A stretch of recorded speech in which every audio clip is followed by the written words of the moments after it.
Hello dear friends, you are most welcome at Study IS with BN Sharma. Dear friends, आज हम discussion करेंगे 8 मई 2020 the Hindu. तो आज के दिन कौन कौन सी न्यूज है जो हमारे यूपीएससी एंड स्टेट पीसीएस के पॉइंट ऑफ व्यू से इंपॉर्टेंट है, उन सभी का हम डिस्कशन करेंगे।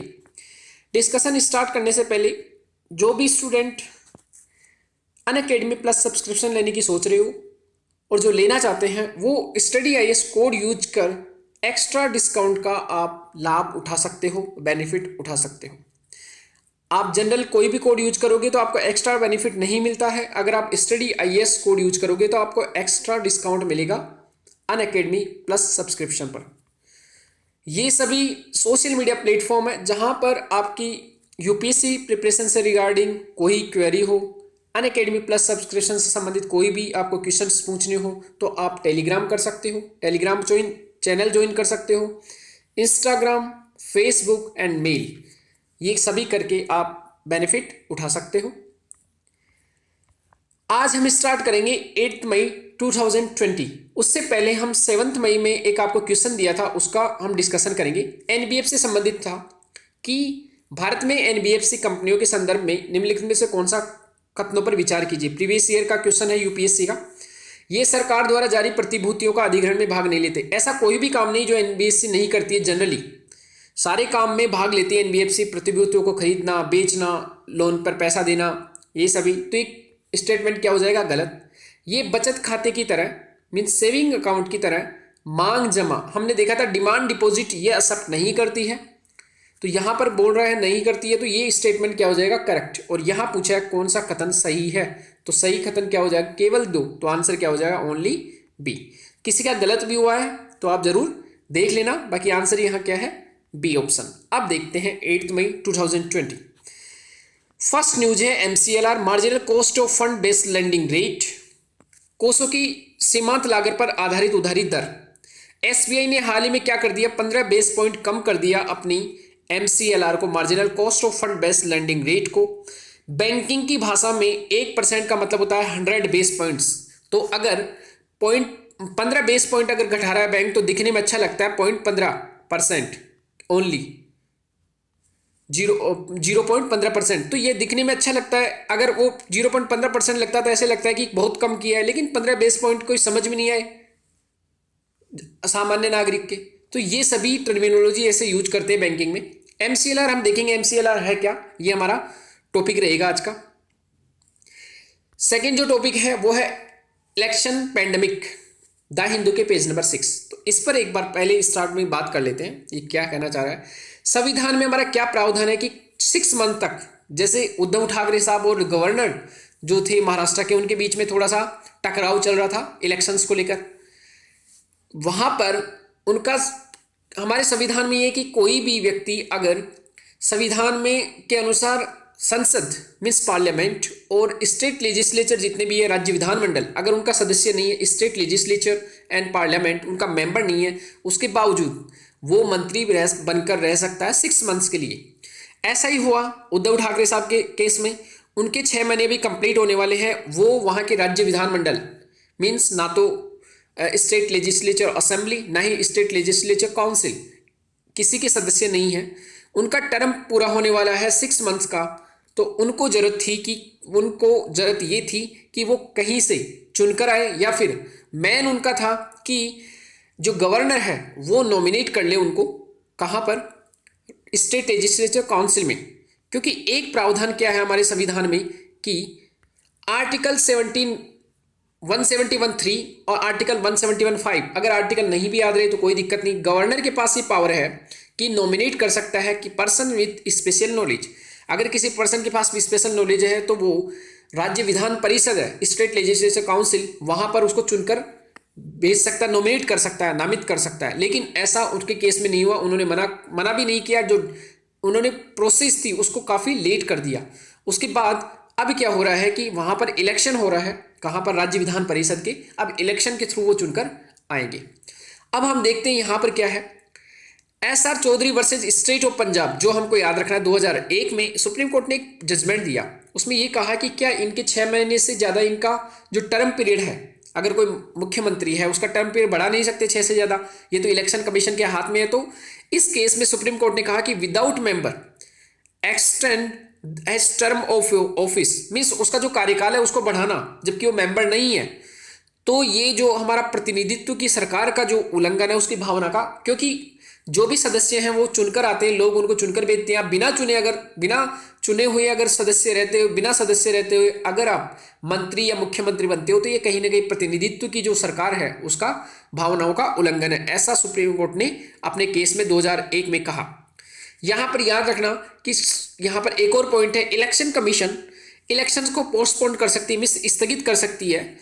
Rajya Sabha and state legislature council, means Rajya Sabha और राज्य विधान परिषद, इनके इलेक्शन को वो अनिश्चित काल तक रोक के रख सकती है, लेकिन उसकी मजबूरी है Lok Sabha and state legislature assembly, means राज्य विधानसभा और यहाँ पर लोकसभा, उनको उनके चुनाव को 6 महीने से ज़्यादा नहीं रोक सकती। लेकिन इसके अपवाद क्या है, अगर नेशनल इमरजेंसी हो, अगर स्टेट इमरजेंसी लगी हुई हो, मीन्स राष्ट्रपति शासन, तो फिर वो उसको रोक सकती है।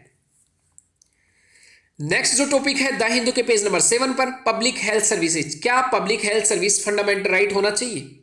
फंडामेंटल राइट होने का मतलब क्या होता है, हमने ये याद रखना कि फंडामेंटल राइट का मीन्स, अगर आपको बेसिक जो स्वास्थ्य सेवाएं नहीं मिलती है तो आप जा सकते हो डायरेक्ट सुप्रीम कोर्ट और हाई कोर्ट, और हाई कोर्ट में जाकर आप रिट लगा सकते हो कि मेरी जो फंडामेंटल राइट मीन्स मेरे को स्वास्थ्य, गवर्नमेंट के लिए बड़ा सिर दर्द हो जाएगा, आए दिन कोई बीमार होगा वो जाएगा सीधा सुप्रीम कोर्ट, मुझे इस हॉस्पिटल में ये इलाज नहीं मिला, सुप्रीम कोर्ट को रिट जारी करनी पड़ेगी।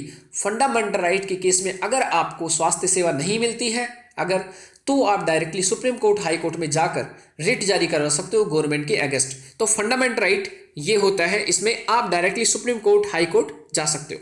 अब यहां पर देखते हैं, लेकिन अभी फंडामेंटल राइट नहीं है हेल्थ सर्विसेज। हमारे यहाँ जो प्रॉब्लम है हेल्थ सर्विसेज में, जो आर्टिकल में लिखा हुआ वो है अंडर स्टाफ्ड, मीन्स डॉक्टर की कमी है। हमारे यहाँ बहुत कम डॉक्टर्स है जनसंख्या के में, तो डॉक्टर्स की कमी है, इसके कारण बड़ी प्रॉब्लम रहती है। 1000 जनसंख्या पे बहुत कम डॉक्टर है, तो वो मनमाना पैसा वसूल करते हैं, इसी कारण अंडर, और जो डॉक्टर रहते हैं वो गाँव में नहीं जाना चाहते। अंडर रिसोर्सेज मीन्स हमारे जो हॉस्पिटल है वो अंडर रिसोर्सेज, वहाँ बेड की कमी है, जितने भी इक्विपमेंट्स रहते हैं उनकी कमी है। अभी प्रेजेंट टाइम में अगर कोरोना वायरस को लेके, तो पर्सनल जो प्रोटेक्शन इक्विपमेंट्स है वो कंप्लीटली लोगों के जो डॉक्टर्स हैं उनके पास नहीं है। प्राइमरी हेल्थ केयर, और बाहर से हमको इंपोर्ट करना पड़ता है। प्राइमरी हेल्थ केयर में कमी। प्राइमरी हेल्थ केयर क्या होता है कि आपने देखा होगा गाँव में या किसी तहसील में एक हॉस्पिटल बना दिया जाता है। जनरली गाँव ग्राम पंचायत में एक हॉस्पिटल रहता है, जो सामान्य जैसे बुखार होता है, किसी के बुखार हो जाए, या फिर प्राइमरी कोई ऐसे लक्षण दिखे, पेट दर्द, सिर दर्द, या जो भी सिंपल, अगर आपके कोई प्रेग्नेंट वुमेन है तो प्राइमरी जो जांच होती है वो सब जांच जो करते हैं वो इसके लिए रहता है प्राइमरी हेल्थ केयर। लेकिन गांव में प्राइमरी जो हेल्थ केयर उनमें डॉक्टर की कमी है, डॉक्टर नहीं आते, स्टाफ नहीं आता, जो इक्विपमेंट्स है जांच के लिए वो सभी नहीं आता। तो ये सभी नहीं आने के कारण टाइम पर क्या होती है, जांच नहीं हो पाती है टीबी वगैरह कोई भी बीमारी की, और ये जब उग्र रूप ले लेती है तब जाकर इनको डिस्ट्रिक्ट हॉस्पिटल में या फिर तहसील के हॉस्पिटल में जाना पड़ता है, तब तक बहुत लेट हो जाते हैं। तो इसीलिए अगर हमारे इंडिया का प्राइमरी हेल्थ केयर अच्छा हो जाए तो हमारी बहुत सारी बीमारियां, लगभग 50% बीमारियां कम हो जाए। हेल्थ केयर स्टेट सब्जेक्ट है, इस आर्टिकल में लिखा हुआ है, और बिल्कुल स्वास्थ्य क्या है, राज्यों का सब्जेक्ट है। राज्य जैसा चाहेंगे हॉस्पिटल खोलेंगे, लोगों को क्या देना है, राज्य के ऊपर डिपेंड है, इसलिए स्टेट सब्जेक्ट है। इसके लिए कहा गया है सुझाव की यूनियन लिस्ट में अगर डाल दें तो यूनियन और स्टेट दोनों मिलकर इस पर काम कर सकते हैं, और स्पेशली पैसा कहाँ से जाएगा, यूनियन। अगर स्वास्थ्य के खर्च की बात करें तो पूरी जीडीपी का 2% से ज़्यादा हमारा स्वास्थ्य खर्च कभी नहीं रहा, और ये बड़ी टेंशन वाली बात है। स्वास्थ्य का खर्च हमको बढ़ाना चाहिए।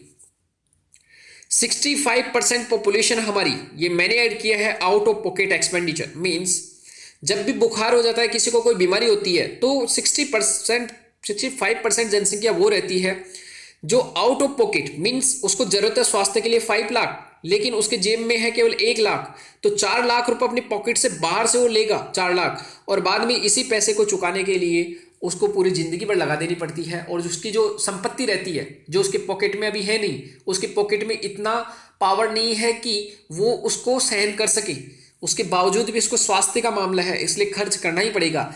इसलिए 65% पॉपुलेशन जो गरीबी के कारण जाती है वो स्वास्थ्य सेवाओं के कारण जाती है। इसी का अब यूनिवर्सल हेल्थ केयर में आएगा एक पार्ट, उसमें हम आयुष्मान भारत जो इंपॉर्टेंट है इसी को लेकर हम डिस्कशन करेंगे। आयुष्मान भारत स्कीम क्या है? प्रोविजन कवरेज रेशियो, इसके बारे में देखेंगे। प्रोविजन कवरेज रेशियो क्या होता है, लाभ में से एनपीए ये क्या होता है, इसको अच्छे से देखेंगे। Universal health care Ayushman Bharat का हम डिस्कशन करेंगे। अब हम देखते हैं, हमारा फर्स्ट टॉपिक था MCLR, marginal cost of fund based lending rate. Hindi में इसका जब क्वेश्चन देखेंगे उसमें आएगा minimum interest rate of a bank below which can not lend. Means वह मिनिमम उधार की दर, मीन्स जिस पर ब्याज, वह ब्याज दर जो ब्याज दर पर पैसा जो बैंक रहती है वो लोगों को देती है, तो इस ब्याज दर से कम पैसे पर बैंक लोगों को पैसा नहीं देती है। इंटरनल बेंचमार्क और reference rate for bank. Internal benchmark means खुद ऐसी ब्याज दर को एमसीएलआर का डिसाइड कौन करती है, बैंक खुद इंटरनली करती है। मीन्स आरबीआई का यहाँ इसको निर्धारित करने में कोई लेना देना नहीं है। यहाँ पर कौन करेगा, बैंक स्वयं करती है। ये इफेक्टिव कब हुई, 1 अप्रैल 2016 से इसको लागू किया गया था। किसकी जगह, बेस रेट मीन्स आधार दर की जगह इसको लागू किया था। आगे देखेंगे आधार दर क्या है, इसका लाने का उद्देश्य क्या था, to improve transmission of policy rate into lending rates of the bank. Transmission of policy rate means जो पॉलिसी रेट है, मीन्स जो रेपो रेट है, जो आरबीआई अपने रेपो रेट को कम या ज्यादा करती है, कम करती है तो लोगों तक उसका लाभ नहीं पहुंचता, तो उसको लाभ पहुंचाने के लिए, उसका ट्रांसमिशन फास्ट करने के लिए इसको लाया गया। To bring transparency in the methodology followed by the banks for determining interest rate on advance. मतलब जो भी बैंक्स अपनी ब्याज दरें जो उधार देती है लोगों को, तो उन पे ऊपर कुछ उधारी दर जो रहती है मीन्स इंटरेस्ट रेट, उसको डिसाइड करते समय अलग अलग बैंक के अलग अलग मेथड्स अपनाती थी। पता ही नहीं रहता था कि कौन सी बैंक कौन सा मेथड अपना रही है, तो इसमें ट्रांसपेरेंसी नहीं रहती थी। किसी बैंक का ब्याज दर ज्यादा रहता था, किसी का कम। तो यहाँ पर ट्रांसपेरेंसी लाने के लिए, एक बैंकों में आपस में थोड़ी सी सिमिलरिटी लाने के लिए ये लाई गई। To ensure availability of bank credit at interest rate which are fair to borrowers as well as banks, borrowers and as well as, means इसके द्वारा ये फिक्स करना कि इंटरेस्ट रेट ऐसी हो जो ना तो जो उधार ले रहा है उसके लिए बुरी हो, उसके लिए भी अच्छी हो, और आप बैंक्स के को भी नुकसान ना हो, तो दोनों के लिए फायदेमंद रहे। ऐसा प्रोविजन करने के लिए एमसीएलआर को लाया गया। To enable banks to become more competitive, और बैंकों के बीच में आपस में कंपटीशन बढ़ाना, कि आप जब इस मेथोडोलॉजी के आधार पर आप जब डिसाइड करोगे इंटरेस्ट रेट्स, तो आप ना तो इंटरेस्ट रेट को बहुत कम करोगे ना बहुत ज़्यादा बढ़ाओगे, तो इसके आधार पर आपकी इंटरेस्ट रेट लगभग बराबर रहेगी, तो आप में कंपटीशन अपने आप बढ़ेगा, क्योंकि लोगों के पास अब चॉइसेज है लगभग बराबर। तो कौन सा बैंक अब ज़्यादा फैसिलिटी अच्छी देगा, तब जाके आप में कंपटीशन बढ़ेगा। And enhance their long run value and contribution to economic growth, और ऐसे इकोनॉमिक ग्रोथ को बढ़ावा देना। अगेन देखो MCLR, marginal cost of fund based lending rate, minimum interest rate of a bank below which can not lend, internal benchmark है दूसरा, हमको याद रखना है। MCLR actually describe the method by which minimum interest rate of a loan is determined by bank, means वह minimum ब्याज की दर जो डिटरमाइन की जाती है बैंक के द्वारा, उससे कम पर ब्याज दरों पर पैसा नहीं दे सकती किसी भी व्यक्ति को। अब MCLR methodology bye fixing interest rate, means interest rate fix करने के लिए एक तरीका है। इसको लाया गया किसके द्वारा, आरबीआई के द्वारा, ना कि गवर्नमेंट के द्वारा, 1 अप्रैल 2016 को। और इसने रिप्लेस किसको किया, बेस रेट सिस्टम जो 2010 में लाया गया था, इसने आधार जो सिस्टम था, आधार दर, उसको रिप्लेस किया है जो 2010 में लाई थी। और एमसीएलआर हमारा कब लाया, 1 अप्रैल 2016 को। Means a reference rate determined internally by the bank. Internal benchmark means bank खुद इसको डिसाइड करेगी। अभी क्या हुआ था पहले, अभी हाल ही में जस्ट आज का अगर बात करें तो 15% बेस पॉइंट्स आरबीआई ने क्या किया है, कम किया है बेस पॉइंट्स। पहले क्या किया था एसबीआई ने, आज भी एसबीआई है, तो एसबीआई ने क्या किया था, 7.90 बेस पॉइंट्स क्या किया है, कम किया है। तो ये याद रखना, एसबीआई ने क्या किया, 7.90 बेस पॉइंट्स कम किया था। आज कितना किया, 15 बेस पॉइंट्स। तो यहां पर अब देखेंगे ये उतना इंपॉर्टेंट है नहीं हमारे लिए।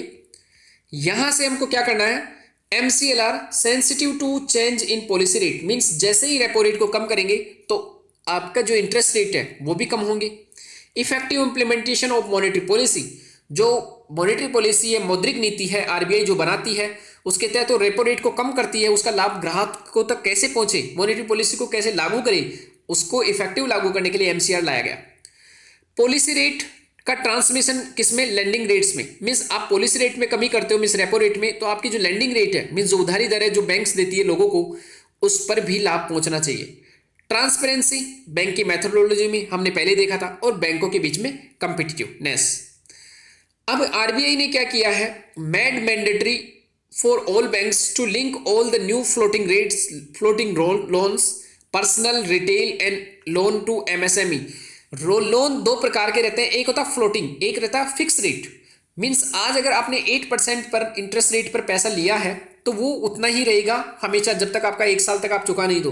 फ्लोटिंग रेट में क्या होता है, मार्केट में जितना मनी फ्लो होता है उसके हिसाब से आपकी ब्याज दरें बदलती रहती है। अगर आपने आज एक गाड़ी की ब्याज दर पर कोई मान लो 7% पे लिया, तो हो सकता है अगली वाली किस्त में आपका वो 8% पे आपको देना पड़े। तो ये फ्लोटिंग रेट्स, इसमें पर्सनल आपके लोन आते हैं, रिटेल लोन आते हैं, और एमएसएमई मींस जो सूक्ष्म उद्योग हैं उनको जो पैसा देते हैं।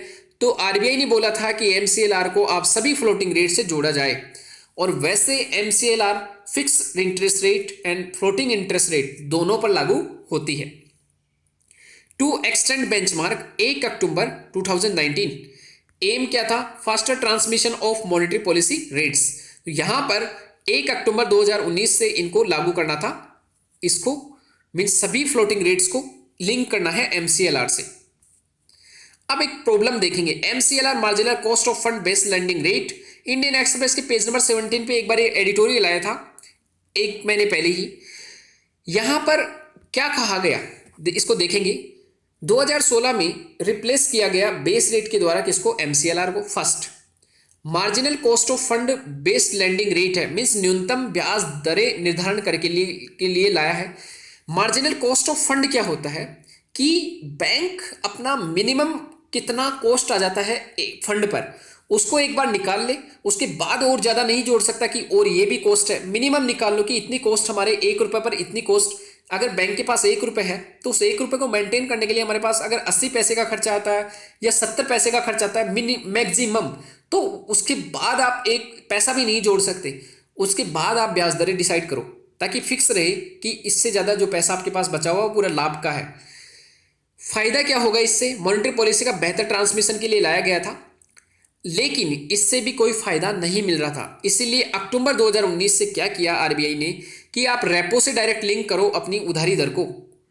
मींस रेपो रेट अगर मैं कम कर रही हूं तो आप डायरेक्टली आप क्या करोगे, जो उधारी दर है बैंकों की, बैंकों को बोला गया कि आप भी अपनी उधारी दर को रेपो से डायरेक्ट लिंक करके रखोगे तो मॉनेटरी पॉलिसी का ट्रांसमिशन क्या होगा, फास्ट। यहां थोड़ा कॉन्सेप्ट बेस है। इंटरनल बेंचमार्क है कौन, एमसीएलआर। यहां रेपो लिंक्ड लेंडिंग रेट क्या है, एक्सटर्नल बेंचमार्क है। मींस अब आरबीआई के हाथों में चला गया कि आरबीआई अपनी रेपो रेट को अगर कम कर देगी तो बैंकों की जो उधारी दर है वो भी कम हो जाएगी। बेंचमार्क प्राइम लेंडिंग रेट 2003 में इसको लाया गया था, लेकिन इसमें क्या था कि बैंक्स कुछ अपने चहेतों को कम सस्ते लोन देती थी जबकि और लोगों को महंगा देती थी, तो इसको बंद किया गया। इसके जगह बेस रेट लाया गया 2010 में, इससे कम पर किसी व्यक्ति को नहीं देगी बैंक पैसा। लेकिन मॉनेटरी पॉलिसी का सही ट्रांसमिशन नहीं हो रहा था, इसलिए एमसीआर लाया गया 2016 में। ये भी अभी प्रेजेंट में चल रहा है एमसीएलआर, लेकिन ये भी सही से काम नहीं कर रहा। तो बैंक आरबीआई ने बोला कि आप अक्टूबर 2019 से रेपो से डायरेक्ट लिंक करो। एक्सटर्नल बेंचमार्क है कौन सी, रेपो, मींस आरबीआई के द्वारा डिसाइड की जा रही है। जबकि ये तीनों थी वो क्या है, internal benchmark, means not successful.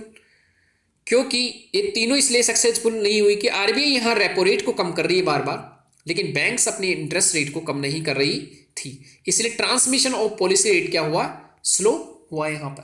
तो ये आप इंपॉर्टेंट पॉइंट याद रखोगे।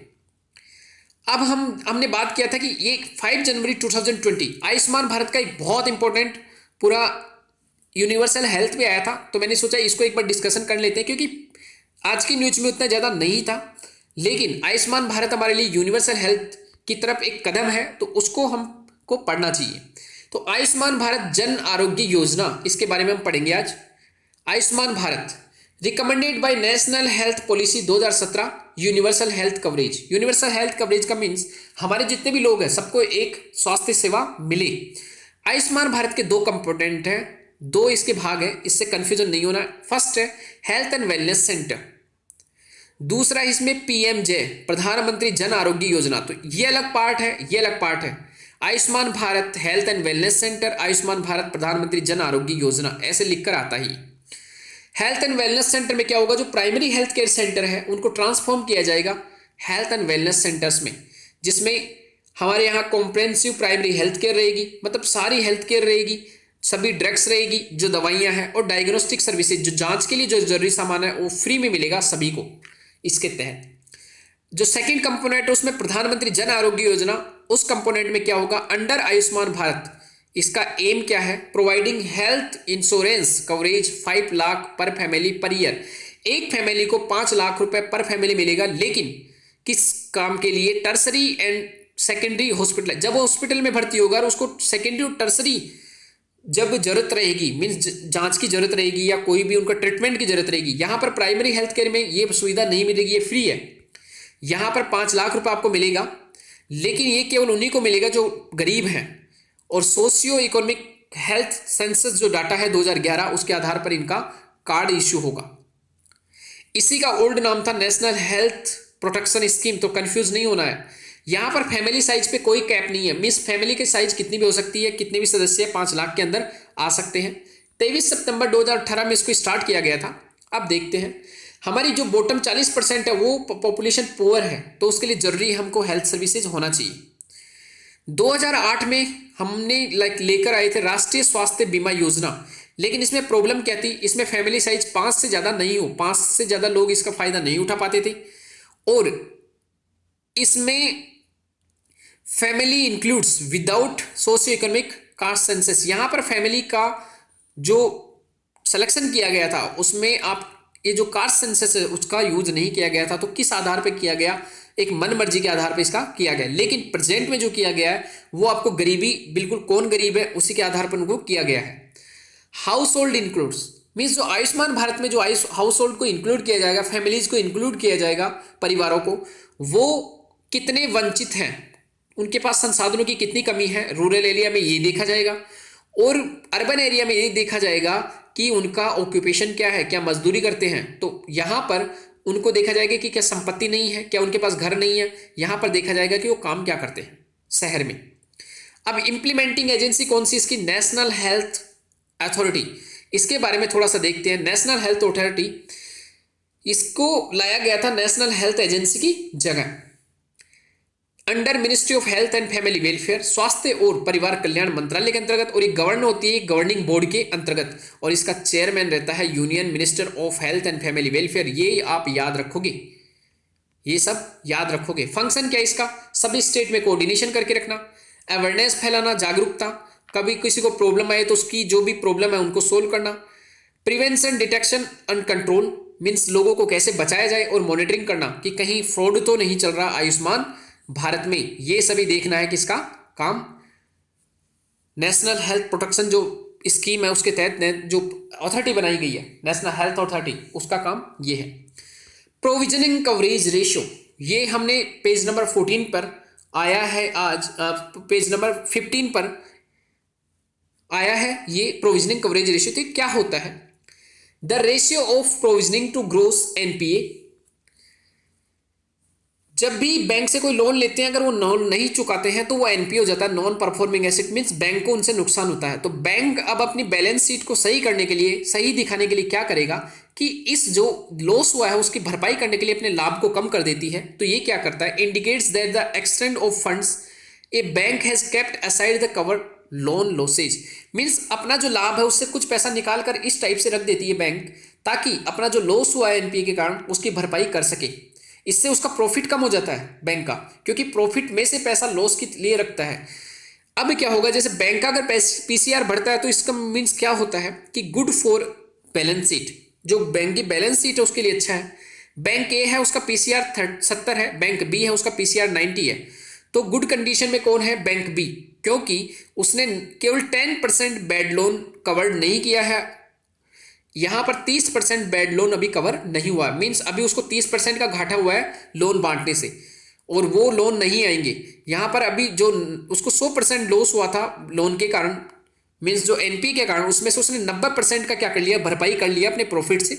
प्रॉफिट को थोड़ा कम कम करके समझो। यहाँ पर अगर 100 रुपये बैंक के पास आ रहा है, बैंक को यहाँ पर नुकसान हुआ था एनपीए के कारण 50 रुपये का, बैंक के पास इनकम जो हुई, प्रॉफिट हुआ 100 रुपये। अब बैंक ने क्या किया, अपना प्रॉफिट 90 रुपीज़ दिखाएगी और 10 रुपये यहाँ पर कर लेगी क्या, इसकी भरपाई। अब ये बच गए 40। अगेन जब दूसरी साल आएगा तो बैंक क्या करेगी, अगेन जब 100 रुपये उसके पास आएंगे तो 90 रुपये दिखाएगी प्रॉफिट में और 10 रुपये फिर, ऐसे करते करते वो जीरो पर लेके आ जाएगी अपने लॉस को। एक दिन क्या होगा, बैंक की बैलेंस शीट बिल्कुल क्लियर हो जाएगी, वहां दिखाएगा कि लॉस कुछ भी नहीं है, क्योंकि उससे बैंक की रेटिंग डिसाइड होती है। तो इसलिए वो बहुत इंपॉर्टेंट है। ये हम क्वेश्चन देखेंगे आज। Marginal cost of fund based lending rate MCLR के क्या उद्देश्य है। Marginal cost of fund based lending rate के क्या उद्देश्य है। ये दिशा निर्देश उधारों की ब्याज दरें निर्धारित करने हेतु बैंकों द्वारा अपनाई गई विधि में पारदर्शिता बढ़ाने में मदद करते हैं।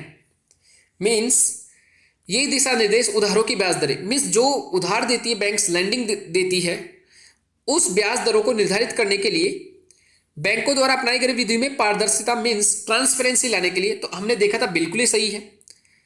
ये दिशा निर्देश बैंक की साख की उपलब्धता ऐसी ब्याज दरों पर सुनिश्चित करने में मदद करते हैं। मीन्स क्रेडिट, जब भी बैंक क्रेडिट देती है तो ऐसी ब्याज दरें में इंटरेस्ट रेट डिसाइड करो ताकि जो बोरोवर है, ऋण लेने वाला, और जो बैंक है, दोनों के लिए वो क्या हो, जस्टिफिएबल हो, मीन्स फेयर हो। तो यहाँ पर दोनों स्टेटमेंट क्या हो जाएगी, पारदर्शिता भी बढ़ रही है इससे, तो ये स्टेटमेंट करेक्ट है।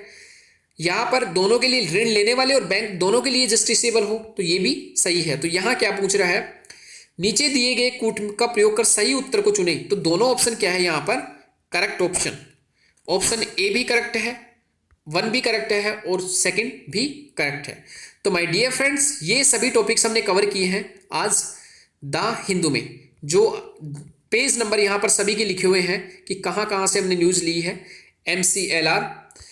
इसके बाद आपको याद रखना है कि कुछ इंपॉर्टेंट न्यूज़ थी। एक LG पॉलीमर, उसके बारे में थोड़ा सा याद रखना कि यहाँ पर मैं बता देता हूँ आपको। LG polymer gas leak, LG polymer जो पेज नंबर 1 पे ही आया था, LG पॉलीमर गैस लीक।